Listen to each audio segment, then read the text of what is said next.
Bienvenido al Más Allá del Champiñón Podcast. Yo soy Manu y acá converso con pioneros y protagonistas del mundo fungi sobre sus vidas, emprendimientos y experiencias psicodélicas. Si te interesa seguir en mi trabajo, suscríbete al Fungipreneur Newsletter, donde comparto info sobre mis actividades y los nuevos episodios del podcast. Además, es una manera de seguir conectados sin intermediarios y un paso hacia una mayor soberanía digital.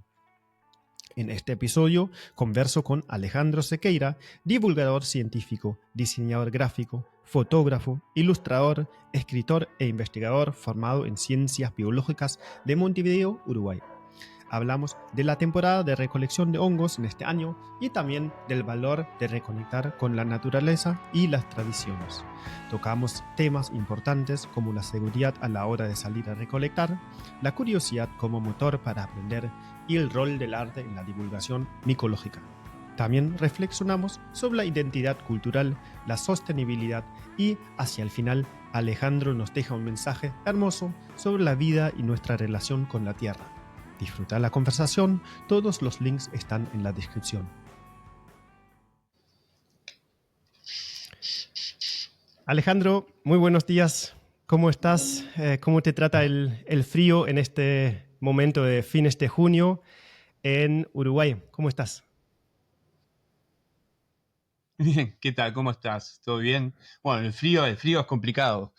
Pasamos de días de mucho calor a una oleada de frío que motivó una alerta especial de meteorología, así que estamos todos los uruguayos padeciendo las más variadas gripes que hay en la vuelta. Sí, acá similar. Yo estoy acá en la provincia de Santa Fe, en Rafaela, y hizo un frío y hace Sí, 4 o 5 semanas nadie se salva de algún resfrío, o casi nadie. exacto. Pero bien, no me puedo quejar de las lluvias, obviamente. Con el tema de hongos, mientras llueva. ¿Está lloviendo? No, ahora en este momento no, pero hubo días de que el frío además se mezcló con lluvias. Igual marcó una cosa interesante que es el cambio repentino de estación, porque decíamos cuándo viene el invierno, ahora nadie puede decir que no está el invierno instalado, y para nuestro trabajo y para lo que hacemos y de investigación, dio inicio, por ejemplo, a las especies de invierno. Ujú. Bueno, si bien gran parte de, o hay macroclimas que traen vientos y temperaturas similares de acá en un poco más del interior de Argentina y Uruguay, el clima es un poco diferente, ¿no? Comentame un poco cómo fue la temporada de hongos en este otoño, si sigue estando, si ya está terminando, y cómo fue también el tema de las lluvias en todo el otoño. ¿Cómo fue la temporada? Bueno, estábamos hablando del clima y me daba un poco de gracia porque en Uruguay al menos el clima ha sido algo muy mediatizado por los medios, en el sentido de que hoy es uno de los bloques que todo el mundo mira a un extremo ya casi de la extrema realidad, en el sentido que le da más corte a lo que dicen los medios a que salir y mirar el cielo y ver qué está sucediendo, ¿no? Mm. Pero es realmente ya un tema totalmente mediatizado en Uruguay. Y la Ujú. temporada de hongos estuvo muy bien, la temporada otoñal. Nosotros en Uruguay, a nivel de hongos de recolección silvestre, son fundamentalmente dos las especies otoñales que los uruguayos como tradición colectan, que es el hongo de eucalipto, el Gymnophilus junonius y el hongo de pino, que es el Lactarius deliciosus y que, bueno, que es muy típico en la región como especie exótica, ¿no? Vinculada especialmente a pinares. Ujú. En realidad, en Uruguay decimos hongo de pino al delicioso, a este lactario, y en Argentina, fundamentalmente, hongo de pino es un tipo de boleto del género Suilus, que también tenemos. Pero bueno, ahí está el tema de los nombres comunes, cómo se mueven en una región y otra. Ujú. Y la temporada estuvo intensa, un poco extraña, como muy asociada más a las diferencias de cambio climático. Hubo especies, por ejemplo, que son más del frío, que se adelantaron en algún momento, como Boletus edulis, el porcini, que está muy asilvestrado en Uruguay. Y demoró, por ejemplo, la aparición de los deliciosos. Pero bueno, una cosa interesante es que las personas que empiezan a interesarse por la recolección de hongos silvestres empiezan a comprender ¿A qué se refiere uno con lo estacional? Y cuál es el nexo, por ejemplo, de las especies de hongos con las estaciones, porque hay hongos que no tienen nexo directo, en el sentido que son anuales y lo vas a poder encontrar todo el año, y otros que son estrictamente de la estación. Y especialmente en Uruguay, donde la cocina está revaluando constantemente el concepto de alimentación sustentable, orgánica, estacional, los hongos como que se posicionan como un alimento muy vanguardista cuando lo hacen entrar en la paleta gastronómica a los cocineros jóvenes, ¿no? Especialmente que están buscando sabores que identifiquen el terroir. Entonces, Uruguay tiene una historia de recolección de más de 100 años, algo que ni nosotros los uruguayos mismos cuando reflexionamos sobre nuestra identidad, que yo siempre recalco que el uruguayo está continuamente buscando su identidad, construyéndola, en el sentido de buscar cuáles son las raíces, qué es lo que nos identifica, qué es lo que nos diferencia con los países hermanos, etcétera. Es un trabajo que es un verdadero work in progress, pero esa identidad buscada en cuanto a los hongos, hay veces que es tan cercana, está tan metida en el ADN de la tradición familiar, o sea, es algo que se enseña de abuelos a padres, padres a hijos, con mucha carga de lo que es la inmigración italiana y española, que vienen de regiones más que son muy micófilas, que tienen mucha tradición de búsqueda de hongos silvestres. Eso es lo que nosotros hemos tenido, hemos incorporado como tradición, y cuando empezás a investigarle y que te parece que es algo muy de ahora, asociado a esta nueva ola de interés mundial, ¿no? Planetario por los hongos y la reconexión con la naturaleza, te das cuenta que en Uruguay está instalado hace muchos años. O sea, cuando yo organizo o vamos al monte a hacer micosenderos, y que al principio, estamos hablando 20 años atrás, las salidas eran de grupitos de 20 personas, a reventar, gente muy interesada, muy focus, ¿no? En la temática. Hoy hacemos salidas que tenemos que poner un tope y armar grupos distintos, hemos hecho salidas de 100 personas, es una locura, ¿no? Pero en esas charlas, cuando empezás a hablar con la gente, te das cuenta que dicen: yo me acuerdo cuando salía con mi abuelo a buscar al monte, cuáles eran los que se comían, cómo había que identificarlos. Yo juntaba esos anaranjados. Entonces empieza a haber un relato, una narrativa, que lo que te está demostrando es que la tradición viene desde mucho más atrás, que no es una cuestión que está pegada a la nueva ola de interés. Pero Sí, se perdió obviamente, algo, ¿no? Se históricamente perdió con en efectos las sociales. últimas 1 o 2 generaciones. Claro. Por eso no llama la atención. Ahora estaba justamente leyendo un libro muy interesante, bueno, no me acuerdo ahora el autor, que planteaba justamente el tema de que en este tema de la reconexión con el ambiente natural, con el entorno natural, o sea, en realidad nosotros no hemos progresado en estos últimos cientos de años, hemos retrocedido en cuanto a la alimentación saludable. Entonces, cuando queremos reconectar e ir a ver qué es lo que sucede en nuestro entorno, que históricamente ha sido la fuente de alimento y medicina, cuando queremos reconectar, nos encontramos que nos falta el gran bagaje cultural para reconectar. O sea, hemos perdido información.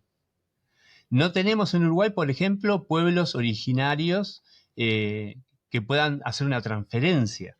Entonces tenemos un gran gap de desinformación, no tenemos comunidades indígenas en desarrollo, yo digo, o sea, quizás encontremos descendientes de, pero bueno, por una cuestión histórica bastante compleja, Uruguay no tiene indígenas. Entonces, en ese sentido, la información sobre tanto flora, fauna y funga a nivel de lo comestible y silvestre ha quedado como inaccesible. Hace poco hay un científico uruguayo que se llama Panario, que empezó a estudiar unos registros históricos de indígenas en Uruguay, especialmente de descendencia guaraní, en donde guardaban los restos, se llaman cerritos de indios, es el nombre técnico, de esas construcciones que dejaban con un montón de datos e información arqueológica y vital para entender cómo era el modo de vida.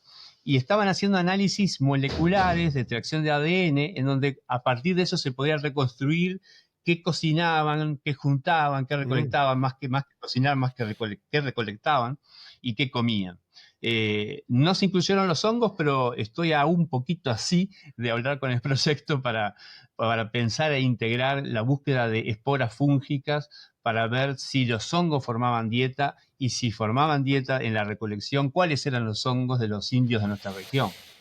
Hubo un proyecto interesantísimo en Brasil que hicieron con los Yanomami, y terminaron descubriendo, bueno, una utilización de medicina que provenía de 14 o 16 especies de hongos de recolección, muchos de los cuales ni siquiera ellos mismos reconocían como hongos. Eso pasó también en Chile, en donde a ciertas comunidades se les preguntaba, ¿ustedes consumen hongos? Y decían, no, no, no, los hongos como algo que era demasiado misterioso, no reconocido y peligroso. Pero cuando iban caminando y les iba mostrando qué usaban para curarse, la interlocutora en esa parte documental se da cuenta que le señalaban, por ejemplo, algún tipo de hongo que no tenía la forma típica de sombrero y pie. Era un hongo, por ejemplo, un tipo de ramaria, vamos a pensar que es como un coliflor. Y esa persona de esa comunidad indígena decía, usamos para curar tal cosa del cuerpo. Y bueno, pero eso es un hongo, le decía. Entonces, yo creo que la historia de la investigación de los hongos ha sido siempre una escalada por hacer visible lo invisible. A mí me gusta mucho, ahora estoy trabajando, vamos un poco para atrás, en realidad yo soy diseñador gráfico, investigador, me formé en ciencias biológicas en Facultad de Ciencias, entonces el mix entre diseño, fotografía, ilustración, la necesidad de poder hacer divulgación a partir de esas herramientas, me ha llevado también a conectarme y a trabajar en algunos proyectos que fueron realmente fascinantes, como colaborar con Juliana Furci en sus guías de identificación. Y ahora estoy trabajando en una guía para Paraguay con el equipo de investigación que lidera Michelle Campi, micóloga paraguaya, una genia. Y ella habla en una introducción, hablando del reino de los hongos como el reino del descuido, de descuido. O sea, como que lo hemos descuidado en todos estos años de investigación, pensando que el reino fungi como tal es muy nuevo. Estamos hablando del año 69, cuando se separa definitivamente del reino de las plantas. Entonces, bueno, hay algo que es muy revolucionario, entusiasmante desde el punto de vista de lo naturalista, el enfrentarse a una redefinición de uno de los reinos más diversos del planeta, más diversos y que son más esenciales como sustento de la vida en el planeta. Entonces, digo, ¿qué está pasando? ¿Por qué demoramos tanto tiempo en verlos de la forma que deberíamos verlos, ¿no? Eso lo deja muy evidente Merlin Sheldrake en el libro Entangled Life, donde él dice que los hongos han aparecido en escena para aprender a ver la vida de una forma diferente y que realmente cuando uno se comienza a estudiar biológicamente, hasta filosóficamente, la temática hongos, siempre cambia la mirada, ¿no? Algo que creo que en la sociedad moderna necesitamos como un empuje esencial, saber aprender a cambiar las miradas, ¿no? Y yo, mira, me fui tanto por las ramas que no te contesté lo de la temporada de hongos, me fui para otro lado, pero una cosa importante de la temporada de hongos que quería comentarte es que en Uruguay particularmente inició de una forma un poco complicada por algunas intoxicaciones de recolección, en realidad la única especie que en Uruguay, y yo te diría que en el Río de la Plata es una de las especies silvestres que tiene sustancias hepatotóxicas, que es un hongo venenoso, que es Amanita phalloides, y que justamente en los talleres de divulgación, en todas las tareas de divulgación, yo creo que es lo primero que debería mostrarse. No tanto aquellos que sí, sino primero explicar el único o la única especie que no debería recolectarse y cómo identificarla y por qué. Pero bueno, el tema de los misetismos, y hay un referente que es un clínico chileno, que es Adrianov, Joan, estamos mucho contacto con él y bueno, él es un puntal en este trabajo y a mí me ha ayudado mucho. En Uruguay en esta temporada avancé mucho con el CIAT, con el Centro de Información y Atención Toxicológica, con los médicos, porque bueno, es muy necesario conocer los hongos venenosos del lugar, de la región, y cómo tratarlos. Tenemos un gran problema en América Latina que no tenemos los que podrían llamarse antídotos o por lo menos sustancias que permiten evitar que se progrese hacia una cronicidad letal. Entonces, la silivinina, por ejemplo, que se extrae de cardo mariano, es un hepatoprotector muy importante, pero en América Latina solo Perú la tiene en pastillas, es mucho más útil para los casos que se dan y de la forma que se dan, que sea líquido intravenosa y esa se prepara en España y no es muy fácil traerla, es bastante costosa. Entonces, bueno, abrió todo un panorama de varias preguntas que te diré que ocupan hoy bastante el tiempo de los divulgadores en Uruguay. ¿Se podrá preparar y extraer y hacer la silivinina en América del Sur? ¿Es tan difícil lograrlo? ¿Ameritan los casos, dicen los médicos, en cuanto a la cantidad de intoxicaciones por temporada? Bueno, todo eso sucedió en esta temporada, lo cuento porque fue así, Mm, pero dio lugar, por ujú, ejemplo, a ateneos médicos, dio lugar a un intercambio regional de esta preocupación y creo que fue importante porque, bueno, lamentablemente, si bien hubo casos letales, un caso letal, mm, de alguna manera marcó a nivel medios incluso y difusión muchas de las necesidades que tienen los médicos para poder abordar el problema de los misetismos y obviamente el conocimiento de lo que hablábamos hoy, que cualquier tipo de recolección silvestre implica información. Eso que ujú. decíamos que habíamos perdido culturalmente, cuando volvemos a reconectar con la naturaleza, no vamos a ir a comer toda hoja, fruto que veamos por ahí. Yo siempre digo, recuerden el final de Into the Wild, de la maravillosa película, que es impactante y que bueno, que no les voy a spoilear el final, pero recuerden que tiene que ver con el tema. Este, claro.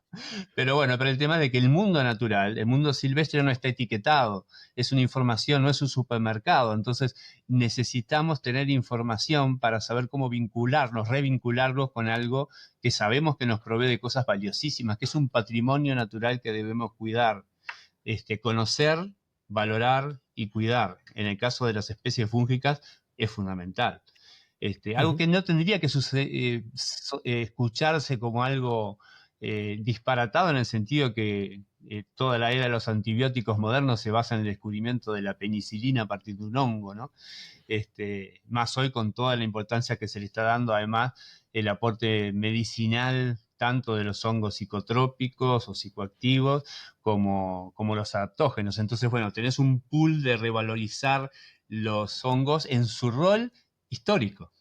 Cuando uno descubre, por ejemplo, si ustedes vieron el documental de Otzi, la momia humana que se encontró en los Alpes suizos, y que esa es una de la momia humana mejor conservada, la más antigua mejor conservada, y que llevaba entre sus pertenencias dos tipos de hongos como algo fundamental, y que cuando se estudian esos tipos de hongos se dan cuenta que es una especie que una sirve para justamente, tenía potentes antibióticos, o sea que servía para curar infecciones, y otro hongo era un hongo yesquero, o sea, es un hongo de esos que permiten encender fuego o portar fuego.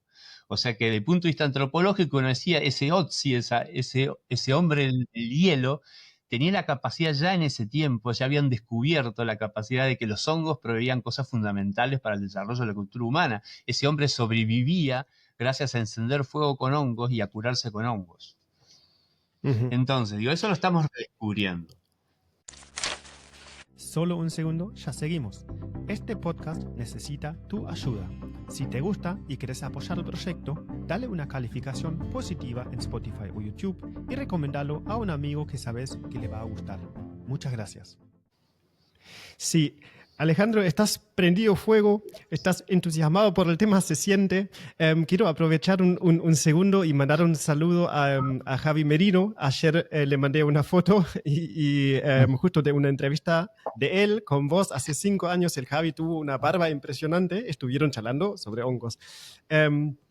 Así que me dice de mandarte un saludo. También quiero mandar un saludo al Tommy, que hizo posible esta charla, que un amigo, cuñado mío, que participó en un evento tuyo hace poco, en mayo, de una recolecta, un evento de divulgación en la barra de la costa de Uruguay, en un festival de hongos, básicamente. No recuerdo el nombre exacto. Así que Sí, un gran saludo para sí. ellos y gracias por hacer el contacto y eso.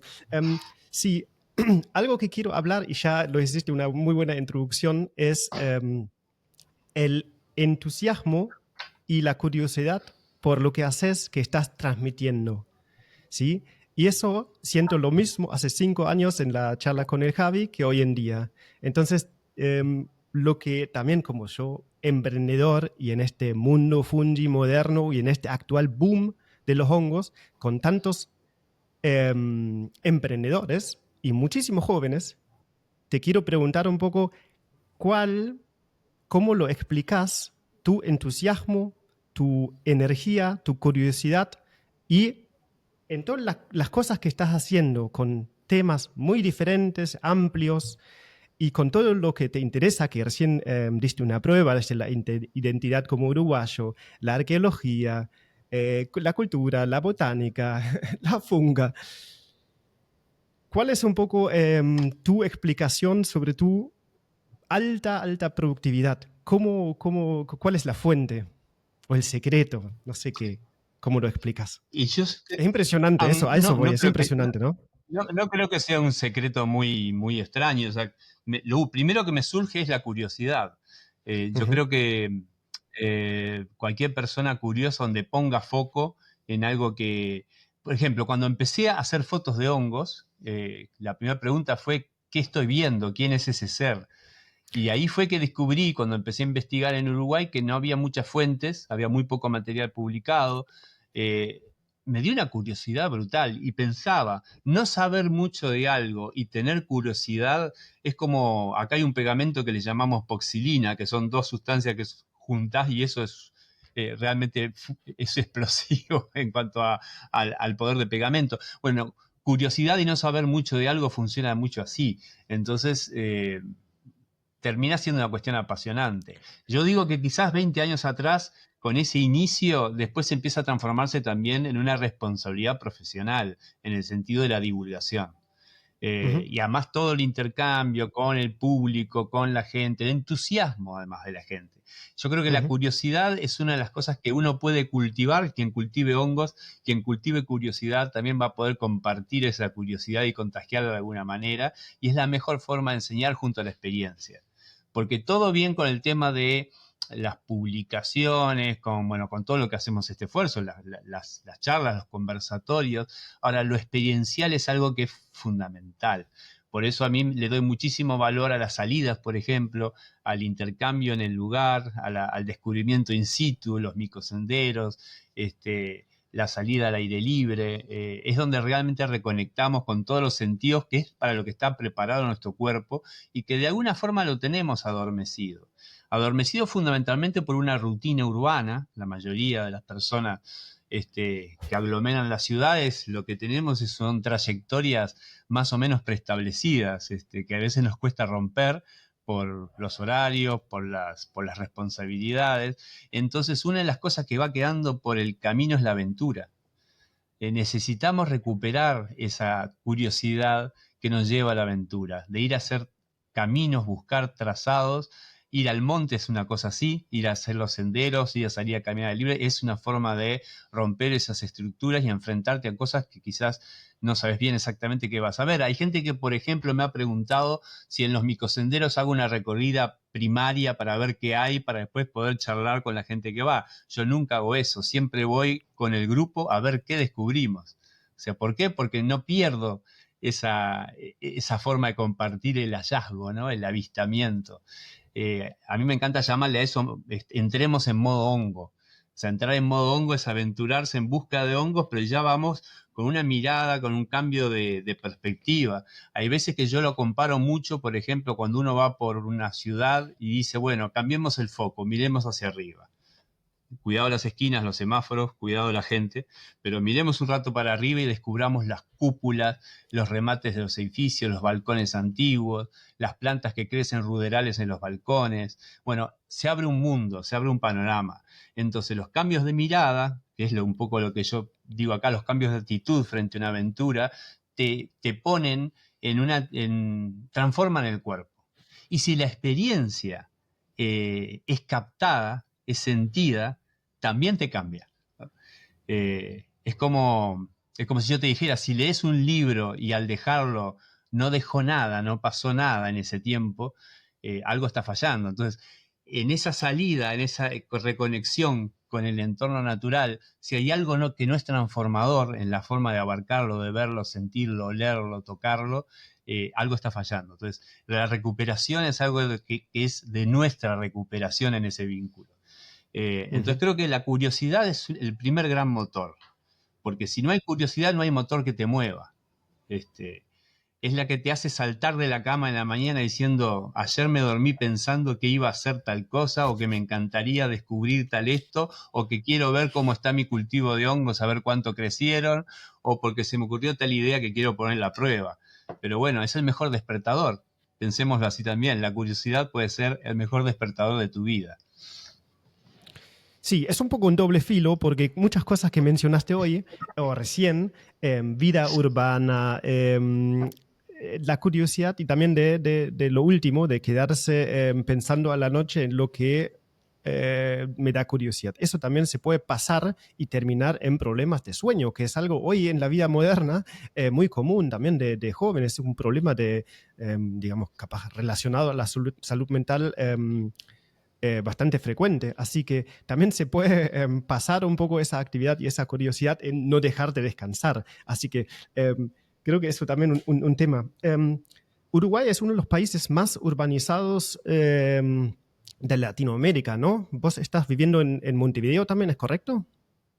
Sí, pero somos una población muy pequeña en Uruguay, ¿eh? Claro, pero en porcentaje. En porcentaje sí es la más poblada, ¿no? Ujú. Pero lo que te quiero decir, lo que tú estás diciendo, lo que le encuentro, tengo una cierta disidencia. Lo que Ok. sucede con el tema de dificultad para dormir no es la curiosidad generando ideas propias o No. pensando o planificando. Mm. Generalmente por los estudios está dado más por los inputs, por la carga del celular, por mirar pantallas hasta último momento. O sea, hay muchas cosas que son realmente inputs muy negativos, que tenemos que Ujú. saber parar y frenar para poder Ujú. generar las condiciones del sueño. Ujú. Una idea, un entusiasmo, una curiosidad, si sabes cerrarlo, obviamente, si sabes darle el gap o el lugar adecuado, es la que te hace dormir con una sonrisa, ¿no? La que te hace dormir con... Y por lo menos después, es lo que te digo, la energía del comenzar el día con esa premisa. Sí, es cierto que en todo tipo de estímulo interno, externo, etcétera, el abrir y cerrar es fundamental, el saber dominarlo, ¿no? El saber tenerlo, integrarlo. Si no hay integración en fin de un propósito, se nos puede volver, obviamente, cualquier cosa se puede volver en contra. Es como hablar de Ujú. dosis. Cualquier cosa en ciertas dosis termina Ujú. siendo tóxica. Podemos hacerlo tóxica. No comamos Sí. más de una nuez moscada por día, nos morimos. Ni Ujú. 200 gramos de perejil. ¿Sabías esa? Sí. Ah, mira. Es No, tóxico. no, eso no sabía. La nuez moscada sí, pero el Pero perejil nadie no. va a comer 200, nadie va a comer 200 gramos de perejil de una crudo, no, es muy difícil. Ujú. Pero Pero ahí bueno, no, la cuestión es la estamos tocando. dosificación. Ahora, el mundo de Ujú. los hongos, no, quería decir que el mundo de los hongos, Sí. además yo me quedé en la curiosidad, pero una cosa Ujú. fascinante que tiene el mundo de los hongos es que por la multiplicidad de factores seductores que tiene en la gente, especialmente a nivel divulgación, no lo digo solamente en lo académico, que es más enfocado. Uno puede acceder a los hongos a través de la estética, de la plástica, como uno de los elementos, por ejemplo, orgánicos vivos, capaces de estimular la fantasía, el regocijo visual. Uno puede llegar a los hongos por la medicina o por el alimento, que es lo fundamental. Hoy mostrás una foto de un hongo en cualquier tipo de post o demás y la primera pregunta es, ¿se come? Algo que no sucede con otros reinos casi. Es muy difícil que yo te muestre una secuoya gigante y vos me preguntes, ¿se come? Y sin embargo, con los hongos es una de las primeras preguntas que delata la historia curricular de los hongos como alimento, ¿no? Por algo la gente pregunta si se puede comer una seta o no cuando se la mostrás. A veces después dicen qué linda, ¿no? Hay gente que Pero capaz invierte. tiene que ver Qué algo con la. hermosura, qué maravilla, ¿se come? O la otra dice, se come. Capaz tiene un poco que ver con el aporte ¿Con? cultural de los italianos que se dice a veces que viven para comer. Bueno, claro, sí, claro, también. Sí, y los rusos para buscarlo, ¿no? Hay una frase que dice, donde nace un hongo, hay un ruso esperándolo. Hay Sí, gente con mucha microfilia. Bueno, y el sí. tema del arte, que para mí es muy importante, porque yo te Ujú, decía que empecé como diseñador gráfico, que soy diseñador gráfico. sí. Hace poco también hice una curaduría en una obra de una artista uruguaya que se llama De la Casacuberta, una obra muy interesante que tenía dos partes. Yo estuve como curador de una parte que se llamó Hongos Rosados en los Jardines del Museo Nacional de Artes Visuales.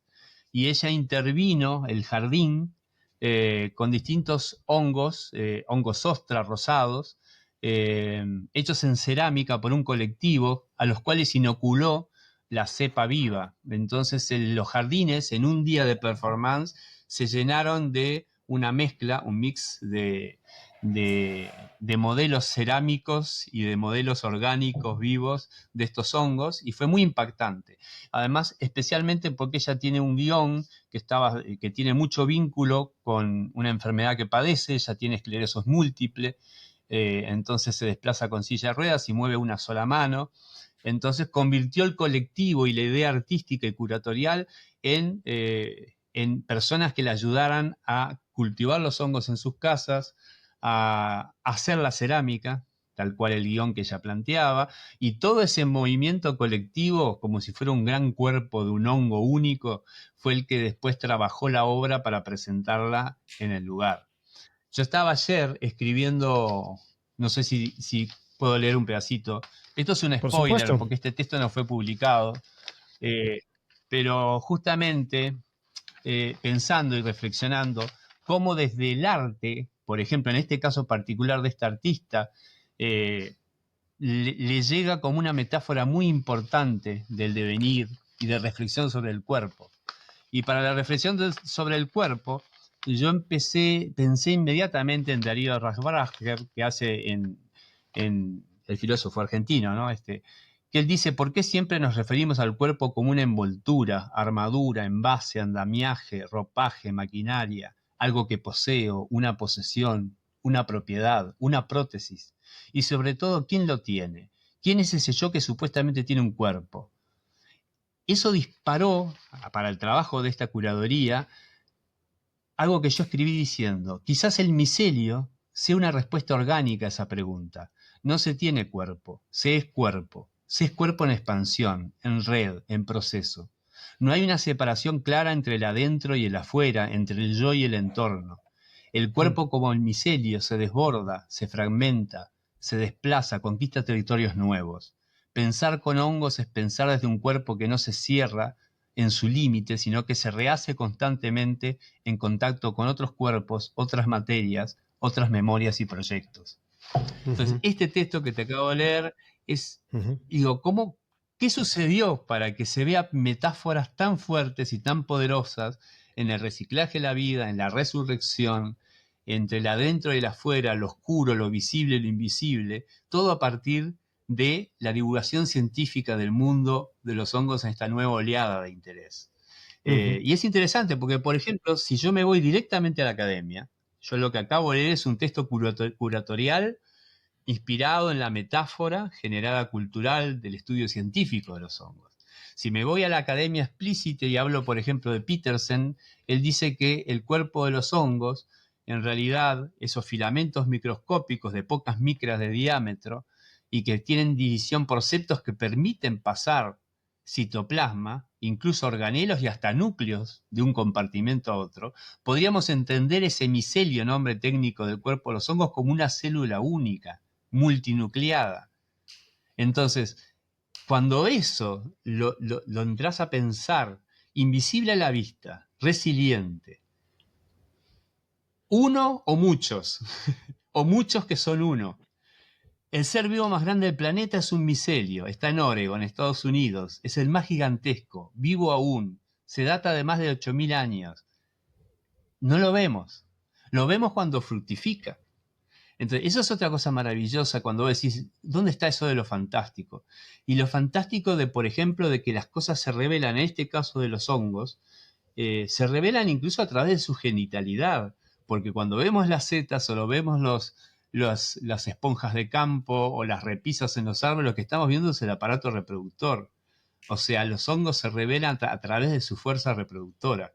se revelan a la vista humana a través de su poder de reproducción y multiplicación. Entonces, vaya metáfora.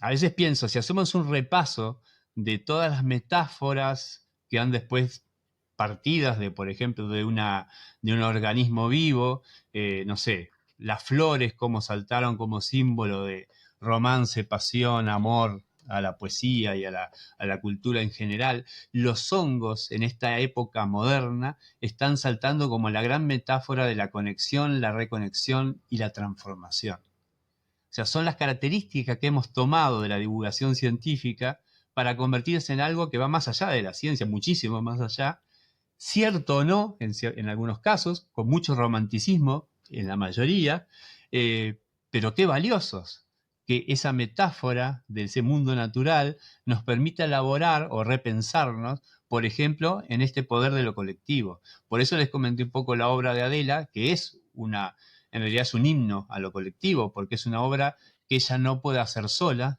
que necesita de ese colectivo, que necesita de ese compromiso.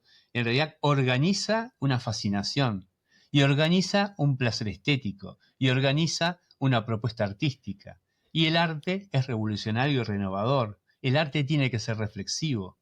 Entonces, todo eso, generar a través de esta exposición, por ejemplo, me pareció maravilloso. Y no es la única vez que veo de que el arte se puede sostener con bases nacidas de la observación biológica, que crea esa potencia. Y yo creo que eso, en ese sentido, la fascinación, como te decía hoy, al mundo de los hongos se llega de distintos lados y es imposible no llegar al mundo de los hongos, porque nos rodean, porque están.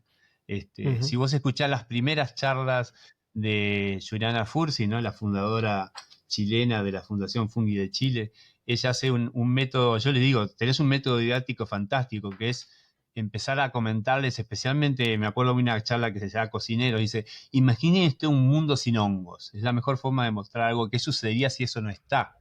Entonces, a los cocineros los mata porque les dice, bueno, no habría cerveza, no habría chocolate, no habría vino. Entonces todo el mundo empieza a bajonearse en la sala, ¿no? Pero bueno, la técnica de decir si esto no está, ¿qué sucedería? Si pensás en los hongos micorrízicos que están conectando a las distintas plantas y generando una vía de comunicación química y de sostén ecológico, los hongos son los verdaderos creadores de los ecosistemas. Si uno mira un paisaje, ese paisaje en realidad es el resultado de los hongos esculpiendo durante millones de años las conexiones y relaciones simbióticas en ese paisaje, uniendo la flora, la fauna con ellos. A veces es difícil verlo, porque el paisaje en realidad es una construcción narrativa. Hay una canción, creo que es de Yupanqui, que dice, para el que mira sin ver, la tierra es tierra nomás. Entonces, la mirada es transformadora, la narrativa es transformadora. Entonces, las metáforas que nos proponen los hongos y que son tomadas de distintos vértices, por eso digo, van mucho más allá de la curiosidad. Empiezan a llegar y a pisar las posibilidades de filosofar, de reinterpretarnos, a través de algo muy sano, como es la observación, la caminata, la aventura, el hallazgo y después la investigación. Ok. Y es increíble, Mauro, porque Sí. estaba pensando que desde el punto de vista... Yo hoy te mostraba este libro, perdón, El Comongos después de la Adelante. lluvia, que es un libro para familia y niños, didáctico que hicimos con mi esposa. Ahí estamos transformados en hongos. Y en este libro se plantea un montón de actividades, que son los primeros libros escritos en español y para América Latina sobre los hongos. En Uruguay, por ejemplo, en el ciclo inicial, todavía en los programas actualizados se enseña reino vegetal, reino animal. No figuran los hongos. Cuando se hacen experiencias de trabajo en clase, a no ser por iniciativa de un docente que enloquece con el mundo de los hongos, pero si los docentes siguen la currícula escrita, a lo sumo harán un germinador para ver cómo crecen las plantas, pero no hacen un bloque de cultivo de hongos para ver cómo crecen los hongos, un reino de más de 5.2 millones de especies, uno de los más diversos del planeta. Si uno hace un cálculo más o menos y estimativamente, por cada planta hay 6 especies de hongos. O sea, ¿de qué nos estamos perdiendo? ¿Qué es lo que estamos viendo? Otra vez volvemos a eso. Hacer visible lo invisible es algo ineludible cuando hablas de este, de este reino que ha crecido a la sombra de la botánica durante tantos años, ¿no? Ujú. Sí, un poco también relacionado a eso, es un poco una anécdota que también escuché en alguna entrevista que miré ayer. Vos decís que generalmente cada país tiene una planta nacional, un animal nacional, pero no tiene un hongo nacional. ¿Cómo No. evolucionó? ¿Hay hoy en día un hongo nacional de Uruguay? No, no. Eso fue una iniciativa que creo que fue Chile, que en algún momento, Ujú, en alguna actividad lo largó, parecía que un poco en serio, un poco en broma, era algo motivacional. No sé si se llegó a algo, pero creo que no se llegó.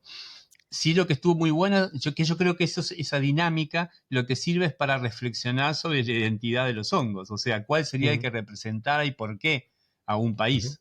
En Uruguay, ujú. por ejemplo, tenemos un dilema porque yo propondría por lo menos tres o cuatro. No Sí. sabría bajar el martillo todavía hasta no tener una discusión colectiva, pero digo, eh, uno tiene que entender cuáles son los criterios, porque, por ejemplo, nosotros consumimos, si hablamos de comestibles, consumimos especies exóticas que no son Ujú, nativas. ujú, Ahí estamos como flojos de identidad. Pero, ujú, mirá acá lo importante, nosotros consumimos Gymnopilus junonius, el hongo de eucalipto que le llamamos aquí. Pero somos el único país en el mundo que lo come a toneladas al año, porque en todas las guías del mundo y en todos los otros lugares se considera tóxico alucinógeno. Entonces, ¿qué valor identitario? Porque no es la identidad por el tema de su filogenia, sino que es la identidad por lo que tiene que ver con nuestra tradición. De hecho, es uno de los condimentos de nuestro plato estrella, que es el chivito uruguayo. Es uno de los condimentos que se usa para el chivito. Es un hongo que está presente todo el año en forma de conservas. Si venís a Uruguay y querés comer hongo, vas a comer el hongo eucalipto. Los micólogos que yo traje muchas veces invitados a congresos acá en Uruguay desconfiaban tremendamente en probar el Gymnopilus junonius. Dicen, estos uruguayos están todos locos hace mucho tiempo. Porque, O el bueno, cuerpo se el adaptó tema es que con los años. lo hemos domesticado. Lo hemos domesticado porque es un hongo que lo preparamos hirviéndolo dos, tres veces, tirando el agua, sacándole lo que dicen el amargor y probablemente con el amargor también le retiramos sustancias tóxicas. No hay estudios, es increíble, pero no se han hecho estudios de psilocibina. Sabemos que esta especie, Gymnopilus junonius, en otros lugares del mundo las poblaciones tienen psilocibina, la sustancia, misma sustancia psicoactiva que tienen los psilocibes, pero en Uruguay las poblaciones parecerían tener solamente trazas, o sea, niveles muy bajos, y que probablemente en todos los procesos de la cocción del crudo Mm, al cocido se eliminan, ¿no? como una Y después microdosis. generalmente la forma de preparación es el escabeche. Ujú. Capaz que los uruguayos, antes que Son tan Fadiman, tranquilos por la estábamos microdosis. Sí, comiendo sí, sí, sí, sí. microdosis Años de de eucalipto. microdosificación pasiva. Somos Sí. los Salieris de Maquina. Pero Sí, bueno, pero ese entonces hongo. ese sería un muy buen, Sí, un hongo que candidato. podría representar perfectamente al Uruguay como hongo nacional, ¿no? Porque realmente se ha creado ahora la ruta del hongo en base a ese hongo en particular. Es el hongo que todo el mundo conoce, que todo el mundo lo prepara y que bueno, y que tiene esa diferendo de que nos caracteriza, de que otros lugares del mundo miran y dicen, ¿cómo pueden estar comiendo hongos tóxicos, ¿no? Este, Ujú. pero bueno, después hay otros que tienen que ver más con el bioma. Si uno piensa en el bioma, las calbatias o las esponjas de campo en nuestras praderas, estamos definidos como una penillanura con ondas levemente onduladas. Entonces, los pastizales, que son muy propios del país, los hongos saprófitos como las calbatias, son muy también identitarios del Uruguay, también son comestibles y además tienen uso medicinal. Eso es importante, cuando están frescos, que pueden ser muy grandes, se pueden preparar en milanesa, son hongos muy ricos, con mucha carne fúngica, y que cuando maduran ya no son comestibles, pero se utilizan mucho para curar heridas, porque tienen calvacina, sustancia coagulante, y que bactericida y que, bueno, entonces ayuda a curar más rápido las heridas y demás. Entonces tiene un uso tradicional, histórico, a nivel de lo médico, y también tiene el tema de hongo comestible. O sea que todos son buenos candidatos.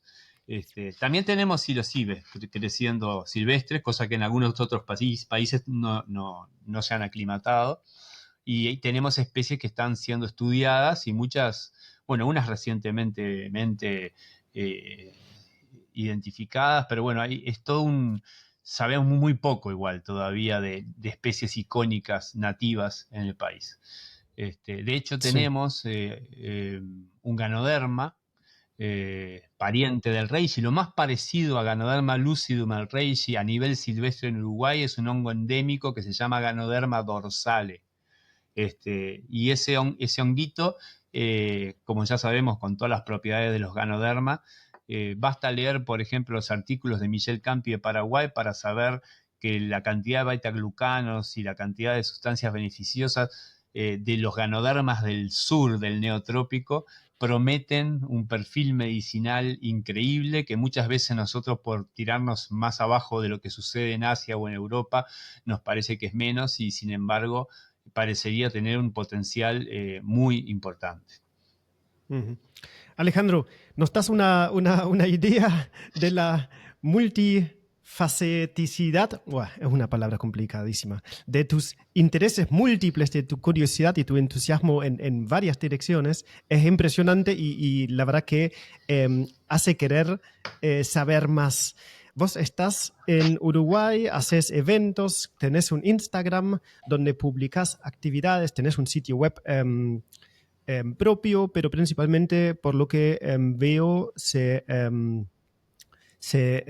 publican eventos con vos y otras actividades por Instagram, ¿no? Tengo un par de cosas porque ya tenemos que ir cerrando, pero hay que seguir tu trabajo. Por suerte tenés una productividad enorme, incluso en libros, que son cosas que quedan, que se pueden con el tiempo comprar, leer, pedirlo prestado y sumarse un poco a ese flujo de información que das y la llama o la chispa que encendés. Realmente es impresionante como el entusiasmo se siente. No quiero perderme dos preguntas que hicieron por el Instagram que te quiero transmitir.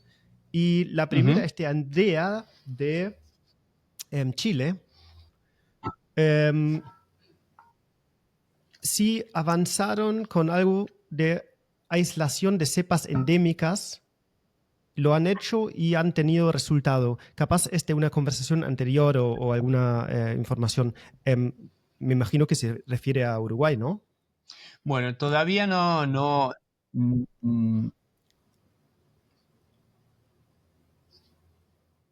Te escucho cortado, pero bueno, continúo. Sí, sí, sí. Las cepas nativas, hay muchas, hay varios tenemos la idea. Lo que no se ha hecho todavía un cepario nacional. Estamos con proyectos y deseamos que en un tiempo muy corto podamos hacerlo. El interés es que sea institucionalizado, que ese cepario nacional no sea, que sea una institución educativa o de investigación nacional, y que no sea solamente el empuje de artesanal que algunas personas están haciendo. Especialmente la gente de Bosqueterra, Tomás Di Lorenzo, ha hecho algunas pruebas de aislamiento, Bruno Frioni de Étimo también, de cepas nacionales, nativas. Pero bueno, está en work in progress. No tenemos un cepario Claro. nacional aún. Sí. Te iba a Bien. comentar, cuando vos comentaste de los Sí. libros, me parece importante porque Sí. que en Argentina el que se puede encontrar es que solamente salió a más en Argentina. No es un libro que esté en Uruguay porque me lo pidió la editorial del Ateneo, entonces salió allá. Y bueno, si hay alguien que está interesado, Mostrarlo un este segundo es el más. libro que se Así puede conseguir. menciono el título, se llama Hongos silvestres comestibles y de cultivo, de Alejandro Y de Sequeira. cultivo. Ok, ok, perfecto. Sí, Bien. digo, porque Para la capaz gente que que se no frustran vea, viendo que hay otras publicaciones. Claro, Ok. hay publicaciones como la guía Pocket de identificación silvestre, pero esta, por ejemplo, no llega a Argentina, entonces, para que no haya frustración, está ese libro, que es un libro bastante completo de todo esto que estamos hablando. Sí, vamos a poner un par de links Tenías en la otra descripción pregunta para, también. pues, sí. Pregunta Marianne, ¿qué opinas sobre los colegas que recolectan hongos pequeños para vender, vender y vender? Así que, Mm. Bueno, no, opino que la recolección tiene que ser no solo de hongos, ¿no? Pero especialmente en hongos que estamos retirando los cuerpos fructíferos de reproducción, tiene que ser una recolección sustentable, ¿no? En todas las mm, salidas lo primero que se hace es hablar a qué nos referimos con recolección sustentable. Que incluso parte por definir algo anterior, que ya te lo digo, que es, lo hablábamos con Emanuel Grassi, que fue el que me planteó una de esas ideas, que es un micólogo argentino que está en Misiones, con el cual publicamos, con él, con Francisco Cújar, con Roleo, hay varios micólogos, hicimos un joint venture con un libro que se llama Crónica del Reino de los Hongos, que también se consigue en Argentina, y ese libro fue escrito por científicos argentinos y yo participo invitado. Es un libro muy lindo. Este, y el tema es parte, hablábamos con Emanuel Grassi, de qué se define como hongo silvestre comestible. Es decir, bueno, primero, tendría que cumplir al menos 3 condiciones. Una es que sea de relativamente fácil identificación, cosa que nos saca de bastantes problemas. No podemos, en un nivel amateur, hay que empezar por especies que sean fáciles de reconocer, que evitemos los confusores tóxicos. Segunda regla, que sea relativamente abundante, o sea, uno debería salir a buscar setas silvestres que puedan proveer de comida. Y tercero, que tengan algún tipo de valor organoléptico importante para la gastronomía, o sea, que por qué junto ese hongo para comer, qué sabor tiene, qué textura aporta, etcétera. Cumpliendo esas 3 reglas, queda un pool de unas 30 especies, no sé, por poner un número. No todas las comibles van a ser consideradas comestibles. Y a la hora de recolectarlas, obviamente que hay que hacer una recolección sustentable. En el sentido a qué me refiero con sustentable, que generalmente se colectan las setas, las fructificaciones medianas, se dejan las chicas para que realmente se abran y puedan liberar esporas, se dejan las que ya han esporado y están muy grandes y siguen esporando, pero están pasadas, como dice la gente acá en Uruguay, ya están en etapa de desintegración, entonces no van a ser ricas para la comida, es mejor dejarlas ahí para que cumplan su ciclo. Por ejemplo, los hongueros que se dedican acá a recolectar hongos silvestres, especialmente el hongo de eucalipto, el hongo de eucalipto Gymnopilus hunonius forma grandes racimos, ramilletes grandes en la base de los eucaliptos. Entonces, cuando tú ves un ramillete, tienen hongas primordios, están todos mezclados en distintas fases de desarrollo, de los ujú, más abiertos a los medianos a los muy pequeños. Generalmente la persona que no hace recolección sustentable es la que arranca el racimo y se lo lleva entero. ajá, Lo que hacen los hongueros es con cuchillo cortar aquellas setas de tamaño adecuado y mediano para ir dejando que las demás sigan su ciclo y buscarlas en el momento adecuado para colectar. O sea que siempre ujú, dejar para el que viene atrás y siempre dejar ejemplares que puedan seguir dando, esporando para poder tener, que los micelios sigan creciendo y que se siga el ciclo. O sea, la avaricia no es buena consejera y además muchas veces uno no debería colectar más de lo que puede comer. Hay gente que le viene la fiebre del hongo y arrasa con todo lo que ve en el lugar. Hay veces corriendo riesgo de, por ejemplo, de llevar especies que no conoce, que es la primera regla, ya que el mundo de los hongos y la recolección no tiene una regla única. No existen casi reglas. Entonces, en el reino de las no reglas, lo primero es decir, nunca juntes algo que no conoces, nunca consumas un hongo que no conoces. Entonces, en la fiebre del hongo pueden suceder muchas cosas negativas. Entre mm, ellas, el sustraer más de lo que necesitamos. Después esos hongos ujú, hay que procesarlos, hay que ujú, limpiarlos, hay que ujú, hacerlos. Entonces, bueno, juntemos lo que consumamos en familia o lo que podemos regalar a un amigo y cuidemos mucho el, el- el ambiente, el entorno. Otra cosa importante, cuando se hace identificación, insistimos muchísimo que envíen fotografías en pie, que no retiren los hongos para preguntar después si se comen. Hay veces que mandan fotografías con una mesa llena de setas y la pregunta es, ¿se comen? Y si yo te digo que no se comen y que tú retiraste esa especie que era micorrízica y que estaba conectando y generando un ecosistema y sustentando ese ecosistema, los hongos no están aquí solo por las ganas de que los comamos. Entonces, el tema es que lo sustentable también implica una actitud de respeto y de saber observarlos e identificarlos sin tener que retirarlos del lugar para poder intervenir lo menos posible. Está claro. Mira, podríamos hablar muchas horas más. Tengo apuntes y preguntas y curiosidades varias, pero para respetar un poco también los tiempos y por hoy está muy bien, como nos contaste un montón de cosas, nos diste una muy buena introducción a tu persona y tu trabajo y la amplia curiosidad que tenés. Pero como último, una pequeña pregunta, si puedes ahora mandar un pequeño mensaje a todos estos emprendedores, a todos estos actores del boom fungi, a todos esos jóvenes que tienen alrededor de 30 años, que hay muchísimos en Argentina, en Uruguay o en otros países. ¿Cuál sería un poco el breve mensaje que quisieras transmitir? Me voy a tomar el atrevimiento de que el mensaje sea una mini lectura. ¿Qué es un mensaje? Y Por dice supuesto. así: enraizar es pertenecer. Para hacerlo es necesario hundir las manos en la tierra hasta encontrar un nombre y un lugar. Seguir instrucciones ayuda mucho, como por ejemplo no claudicar, soltar, arar, sembrar, aterrizar. Buscar la raíz de lo que sostenga la palabra, el hongo que todo lo dice, el silencio que todo lo sabe.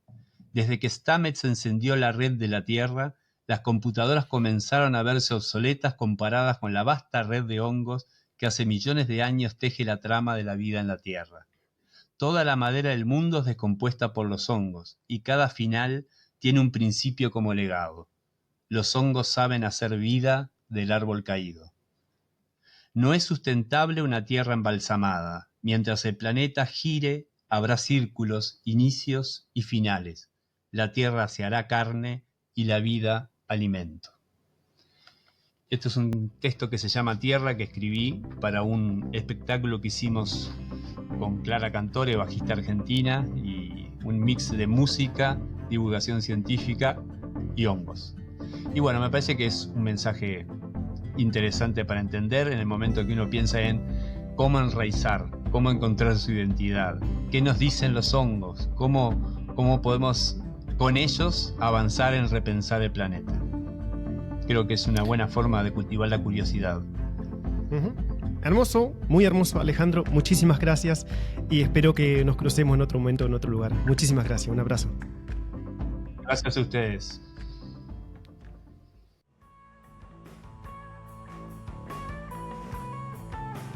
Gracias por escuchar este episodio hasta el final. Si te gustó, recomendalo a un amigo.